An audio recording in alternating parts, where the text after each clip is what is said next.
Coming up on today's show, Elon Musk gets sued by the United States Securities and Exchanges Commission over those now infamous going private tweets.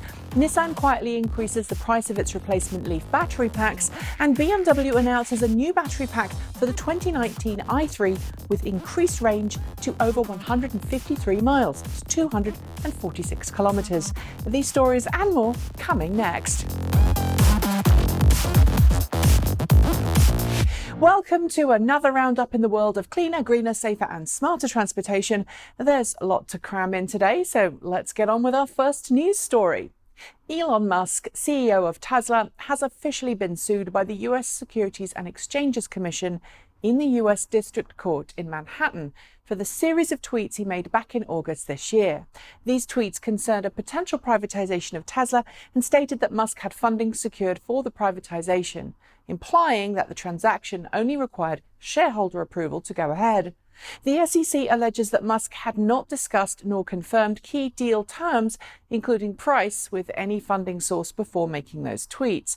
Moreover, it alleges that the statements that Musk made were materially false and misleading. It seeks a finding that Musk committed securities fraud and has asked for a trial by jury.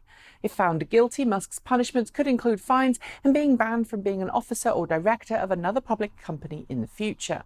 Musk has issued a statement calling the action unjustified and stating that the actions leave him saddened and disappointed. This one will likely go on for some time, so I will keep you posted of progress.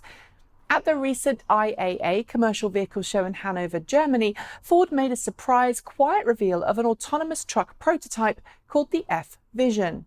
The F-Vision showcases a potential future electric semi, complete with level 4 driving, wraparound screen and all-electric drivetrain. While the truck does have a full set of controls to allow it to operate in manual driving mode, Ford says the F-Vision also envisages the mass adoption of platooning technology, where multiple trucks can virtually join together on the road in tight formation behind a lead truck, improving fuel economy and reducing accidents. With fuel economy and emission targets on the rise in most countries around the world and emissions cheating scandals still coming home to roost, we're seeing more and more companies step away from diesel engine technology. Porsche, despite its close connection to the Dieselgate scandal, became the latest to join that exodus this week. Noting that diesel really isn't a good fit for sports cars anyway, Porsche says it will be building plug-in models, both electric and plug-in hybrid, instead. Porsche aims to release its first all-electric car next year in the form of the Taycan sports sedan.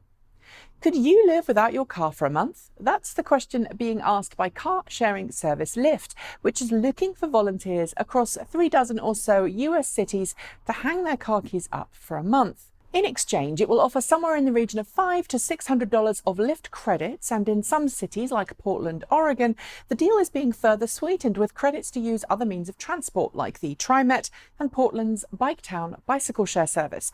Are you tempted to give it a go? Let me know below. Europe has just officially adopted a new fuel economy test procedure, the WLTP test cycle, which replaced the outgoing NEDC test cycle earlier this month. And it's caused some automakers, especially German brands, to temporarily halt the sales of plug-in hybrids. Why? Well, the WLTP test cycle changes the way that plug-in hybrid fuel economy is calculated. Calculating the fuel economy by using a ratio of all-electric range versus total vehicle range. And that's resulted in an overall lowering of fuel economies and higher emissions figures for some vehicles, which has then pushed them out of eligibility for various incentives. So far, only the Mitsubishi Outlander PHEV, which recently had a battery pack upgrade, retains its eligibility for incentives and low emission zone perks. The choice for other automakers is more battery or all electric. Nissan has quietly increased the price of replacing the battery pack in the original Nissan Leaf and ENV200 electric vehicles. Originally offered at around $5,500 or equivalent, Nissan is now charging $8,500 or equivalent, taking battery pack replacement off the table for many owners of older Nissan Leafs with high mileage packs and noticeable battery degradation.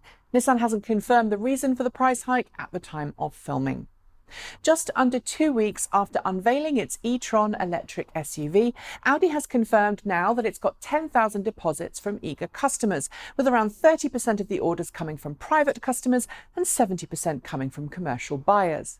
At the same time, Audi has confirmed that it won't be selling the e-tron in its dealerships as it does with other models. While dealerships will be able to order their own demonstrators to have in store, Audi will not be shipping inventory to dealers to sell. Instead, customers will have to order their cars online and have them built to order, just as they are for some other luxury brands. Continuing the Trump administration's assault on environmental protections, we learned this week that the EPA is planning to completely eliminate the Office of Science Advisor at the agency.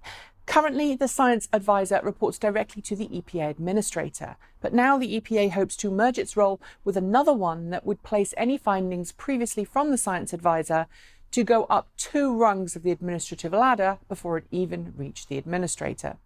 Additionally, the EPA is said to be replacing academic science advisors with industry scientists, i.e. those who are being paid by the industry the EPA is trying to regulate. I'll let you decide if that's a conflict of interests or not. And now it's time for Short Shorts, the news stories we don't have time to cover in depth, but which you can read about in your own time by following the links in the show notes below. Renault and ADA have partnered to launch a new car share service in Paris, France. 120 Zoe EVs are being deployed for the service. The service will charge a rate of 39 cents per minute with a minimum flat rate duration of 10 minutes. Lucid Motors, fresh from its new Saudi investment, has announced a preliminary agreement with Electrify America to offer nationwide charging for its customers. It's not clear if customers will be paying a flat fee or be charged per use. Expect more details soon. The Chevrolet Volt has been given a new pedestrian alert sound for the 2019 model year, ensuring that the car is in compliance with new US regulations on noisemakers. The noise itself is a little space age, and I'm very eager to see how people react when they hear it. Next year's refreshed Kia Soul EV will get a massive range boost over the current model. At least that's according to spy shots from this week showing a prototype Soul EV testing in Germany. It seems that it will offer a similar range to the current Hyundai Kona Electric. As many Californians will begin to lose their HOV lane access for older plug-in vehicles, the state is considering increasing incentives on electric vehicles by an additional $2,000. The move comes as Tesla and GM face ramp downs in federal tax incentives as a consequence of selling more than 100,000 plug-in models to date. Volvo has issued a recall for 35 XC60 T8 crossover SUVs to replace the mobile charging cords they shipped with. This is because of faulty capacitors inside the units that Volvo say could fail in either shock owners or overheat and cause a fire. Mitsubishi has issued a recall for certain Outlander models in the US, including the Outlander PHEV, to reprogram faulty ECU software that may apply braking for longer than is needed on cars fitted with forward collision mitigation, even if a pedestrian is no longer detected. Volkswagen, in collaboration with Stanford University, has announced a breakthrough in hydrogen fuel cell stack design that decreases the amount of platinum required inside the stack without affecting power output. This could make fuel cell stacks a lot cheaper to produce. Harking back to the day of the Smart for 2 Crossblade, Smart has unveiled the Smart for Ease concept ahead of the Paris Motor Show. Designed to celebrate the Smart's 20th anniversary, it, like the Crossblade, is roof-free. This time, though, it's all electric, and it has doors. Bollinger has revealed a 4-door version of the promised go-anywhere electric SUV with a very minimalist design. There's no doors and no roof, only a windscreen. It reminds me very much of the minimal Land Rover and Jeep designs we've seen over the years, but I like it. British firm Dyson has officially written off the £46 million investment it made in solid-state battery firm Skatey. It acquired the firm back in 2015, but now says it has multiple competing battery technologies in-house and is investing in those instead. Electrify America, Volkswagen's court-mandated charging network, may be rolling out high-power charging stations, but it seems that they're having a large number of teething problems, leaving EV owners stranded and angry. I've reached out for a statement, but have yet to hear anything back. Electric scooter share services now offer a convenient and easy way to get around many US cities. But we've just seen our first drunk riding conviction after a man in LA was convicted for a hit and run with a pedestrian while he was 3 times over the legal limit. Be smart, folks. Don't drink and ride. And that's your short shorts. Hope you enjoyed them. There will be more next week. BMW's i3 BEV and i3 Rex may have been in production for 5 years, but they've both been given a new lease of life with yet another battery pack upgrade. This extends the range of the all-electric i3 and the i3S models to 153 miles, 246 kilometers. It's been made possible thanks to a new 42.2 kilowatt-hour battery pack that matches the original pack in size but almost doubles the real-world range. The BMW i3 Rex's range per charge hasn't been announced yet, but it's likely to be a similar figure. It's not clear either if BMW will offer the same battery upgrade program that it did with the previous packs, so when I find out, I'll let you know. Volkswagen may have yet to bring a long-range electric model to market, but when it does, it says we'll be looking at a starting price of €25,000, around $30,000 for its ID-derived European electric hatch. It won't be sold in all markets, but Volkswagen says it will offer a range of battery pack options to help people get behind the wheel of an electric car. It's not due for another year, however, so we'll have to wait to see if Volkswagen keeps its promises or not. Renault has announced a new stationary battery storage system that will offer capacities of at least 60 megawatt hours. It will be based on electric car battery packs and could help store and manage enough electricity to supply 5,000 households a day. The system will make use of Second Life EV battery packs, as well as offer a way to keep new battery packs in use and healthy before they become replacement battery packs for existing cars. 3 storage systems will be brought online in Europe by 2020.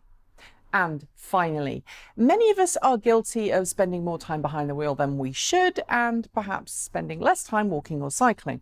But what if you could combine the two, eh?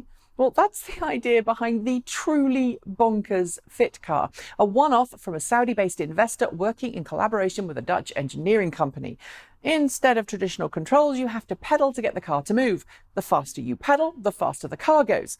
Sadly, it's not electric, and in all honesty, it's not new. If you don't believe me, just look up the twike.